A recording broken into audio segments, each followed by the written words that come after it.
What's up, Piqua? It's Blaine, and we're back for this week's episode, and I'm going to give you the rundown. I want to go ahead and talk about the situation that's just been going around with the coronavirus. We are now seeing some things starting to open up, some states opening up a lot of businesses and shops, etc., and Ohio is starting to follow suit. I just want to say, please be careful when you go out in public and take extra precautions. This does not mean we get free reign to run around. Let's not make the situation worse than what it is. And third, I want to talk about something that most of us all love. That's right here, sports. It's been really tough for a lot of people not having sports around, It's really, really weird, if you want me to be honest with you. Not seeing anything on, ESPN, just tuning in whenever, watching basketball, football, whatever it may be. But there's been a lot of speculation about what they're going to do with certain sports. And I'm just going to go ahead and talk about football because, that's one that's kind of coming up most recently. I just want to say I hope they don't make a decision too early. And by that, I mean they don't, look at the data or whatever they use and say it's going to be this bad by this month. I think we should just, kind of take it maybe day by day, see where we're at, at the end of May, beginning of June. And maybe, by then, hopefully it gets better and we're able to hit the field and practice a little bit. With that being said, we only got about one more month of school after this week. You guys can do this, keep it up, stay safe, stay healthy. We'll see you guys next week. Then put your little hand in mine. There ain't no hill or mountain we can't climb. Babe, I got you, babe. I got you, babe.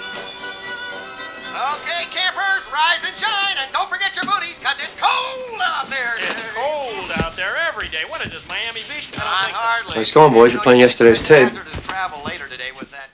Hey there, Piqua. Welcome back to another quarantine episode of American Oddities. Today, we're going to be talking about Ho Chi Minh, a Vietnamese communist who famously fought against the United States of America. The interesting thing about Ho Chi Minh is that he actually admired the United States a lot, and he even studied General Washington's tactics on guerrilla warfare. In 1945, Ho Chi Minh studied under American training teams that provided guerrilla tactics and weapons for the army that would later fight against the United States. In this picture, you can see Ho Chi Minh along with his future general Giap and some future members of the Central Intelligence Agency of the United States of America. This picture was taken when Minh was benefiting from American training teams. When he wrote his country's Declaration of Independence, he was actually inspired by the United States so much that he included direct quotes in his own Declaration of Independence. This has been American Oddities. Thanks for watching, Piqua. We'll see you next week. Then put your little hand in mine. There ain't no hill or mountain we can't climb. Babe, I got you, babe. I got you, babe. Hello there, this is Nerd News Online. Scrap Mechanic, a game that has been in development for over 2-3 years, is finally going to be releasing its new survival update, much anticipated, about a week from now. Game's basically just about creating your own stuff.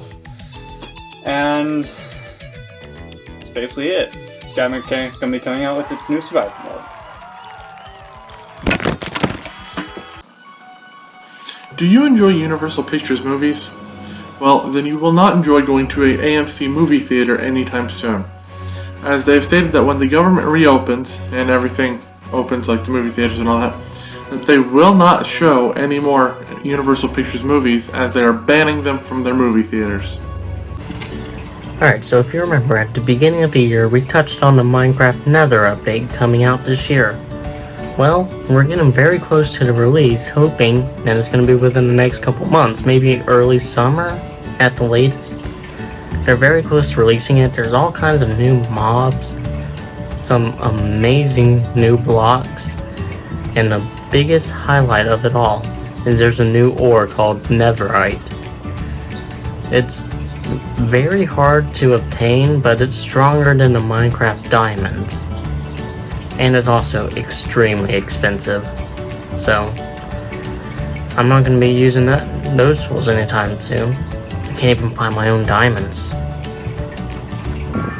The sequel to the critically acclaimed game, The Last of Us, has finally been announced for a release date. The game has been pushed back for 2 times now, but finally they have settled on the release of June 19th. They were going to do it in May, but when stuff like Corona and everything kind of caused it to not come out when they wanted it to. But finally, everybody can be happy as the game is now coming out June 19th. Just have to see if it's going to be good as the first one. Then put your little hand in mine. There ain't no hill or mountain we can't climb. Yes! Oh, rise and shine, campers! Don't forget your booties, because it's cold out there today. It's cold out there every day. What is this? Miami Beach. Not hot. So we are back with another cooking video, and I was thinking we're gonna keep this one a little bit more simple and more familiar, but for the young kids, they'll know because maybe they don't. We're making Rice Krispie treats, if you couldn't tell. You don't necessarily have to put it in this bowl, but I just figured might as well. So you need some Rice Krispie treats, a full bag, but I believe so, and a bag of marshmallows, and a stick of butter, and a pan to put your Rice Krispies in. The first thing you're gonna wanna do is melt the marshmallows with the butter, and I'll let you know from there. We have our melted butter, and then now we're gonna pour these in there.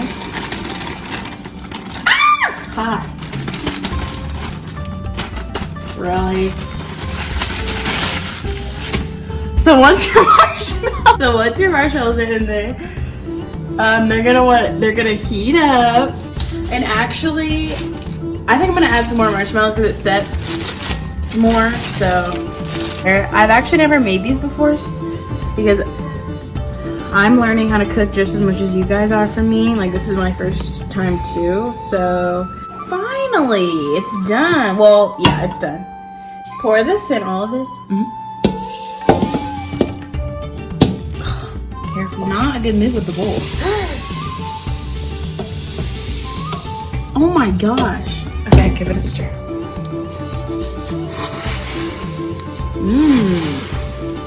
Delicious. I don't think we did enough sauce. Most time we can do that now. That's just bone dry. These are our Rice Krispie treats, and they're a little dry, but I don't mind it. I think it tastes good. So I think I did a really good job. I hope you guys enjoyed. Next week will be a little bit better. Also, I want to hear what you guys want me to bake because I don't know how, really. So, yeah, sorry. I think it's good, but I'll see you guys next week. Then put your little hand in mine. Welcome back, everybody, to Piqua Thinks. Since it's like my segment, I'm gonna change the name to Quarantine Questions for obvious reasons. So I'm gonna go ask my parents this week's quarantine question of the week. What is your favorite animal? All of them. I know you love animals, but if you were to pick one. Tiger. Tiger? Any specific kind of tiger? Bengal? That's not a good answer. A white tiger? That's cool. Okay. Yeah, thank you. Yeah. This week's quarantine question is, what is your favorite animal? None. If you had to pick an animal, like, it doesn't have to be a house pet, something that you find interesting in nature. Hi.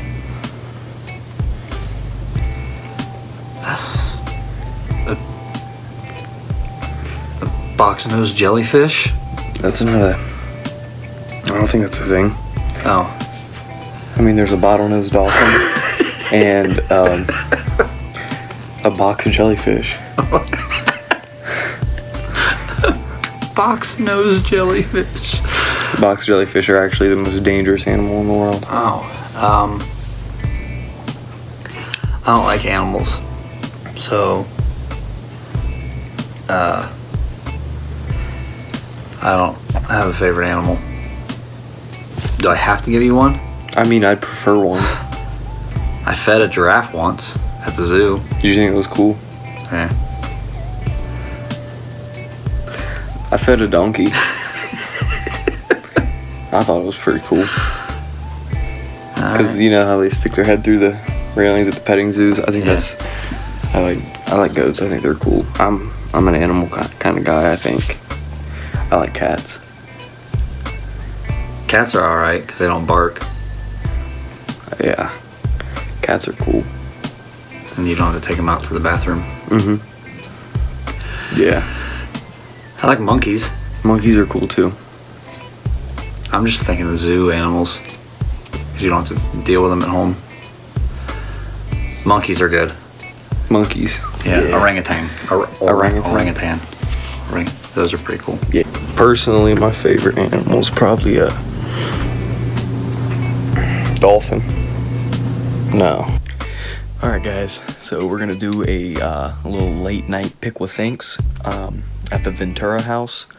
I'm just gonna go ask my family members some simple Piqua Thinks questions. Tonight's question is, what has been your favorite and least favorite part of being quarantined? I'm gonna go ask them. Favorite part would be being able to spend more time with my family. Playing out in the yard, hanging out with you, because you're normally not here. Yeah. The least favorite part would be practically everything else. Not being able to go out to eat, not being able to hug people, because I'm a hugger. Yeah. And I like to hug people. And just the craziness of everything. Being told I can't go somewhere and I haven't done anything wrong. So, yeah, that would be my least favorite part. Awesome. Thank you very much. You're welcome. My most favorite is getting to hang out with my family because I love them. Good answer. And the worst part is everything we can't do. Everything that's been canceled. Shoot me some examples. Baseball. Yeah. Baseball. Yeah. Prom. Graduation. Yeah. Maybe. My least favorite part is you not playing baseball. Yeah. Throwing that in there. Yeah. Well, I would say it happens, but it doesn't. Never. Never. Never happened. Yeah. Well, thank you very much. Yeah. I love you. I love you more. All right, that concludes this week's Piqua Thinks. Thank you for joining me and getting to see my family and what they think about quarantine. Then put your little hand in mine. There ain't no hill or mountain. Hello everybody, it's me, you know me. I'm sure you're not going to want to miss this week on Whose Jazz Is This? We're going to be taking a look at some great songs by some great artists such as Night Train, Bird, Art Peter, Dolores Cove, and Rob Maroon. I hope you invite me into your home. I'd love to stay for a little while.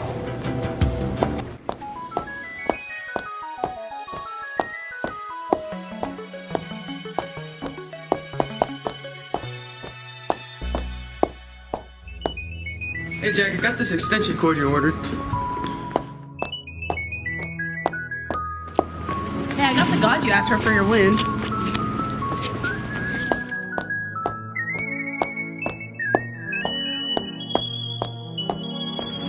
Your statue of your sister, sir.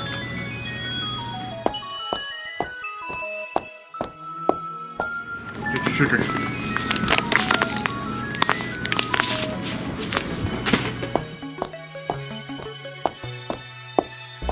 Here's your coffee, Jack.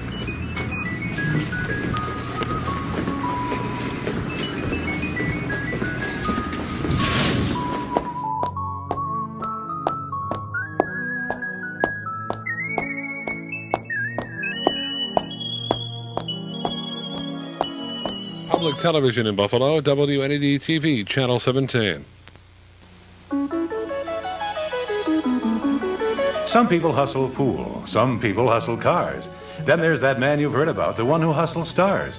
Jack Horkheimer, star hustler, director of Miami Space Transit Planetarium. Our episode for this week, Monday, December 8th through Sunday, December 14th, is Jupiter aligns with Mars next week, an echo from the musical Hair. And now here to tell you all about tonight's sky and the biggest show of all, the universe, your star hustler, Jack Horkheimer. Greetings, fellow stargazers. We have an extra special treat for you this month. If you leave your house and look directly south at the northern sky, you'll find that the moon is in line with the 7th house of Jupiter. And will also align with Mars, but not 6 days later, peace will rule the planets. Yes, my friends, it's the dawning of the age of Aquarius. It is the dawning of the age of Aquarius. It is the dawning of the age of Aquarius. And just a few weeks later, we'll be able to see the path of Alderaan as it goes to the moons of Nebula and the spice mines of Kessel, rounds the partition flames before making its way to the Hoth system. The vernal equinox has passed the equator, which means it's that time of year again, and I like to start this year with a very special poem. Spring has sprung, the grass has riz. I wonder where the birdies is. The good news is, you'll only have to hear my poems once a year. Well, stargazers, that concludes our show this evening. Be sure to call the number below and donate that money.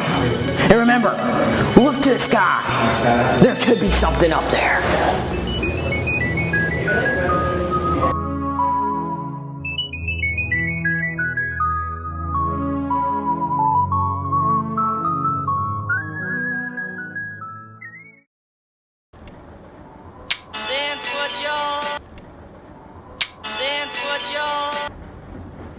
Then put your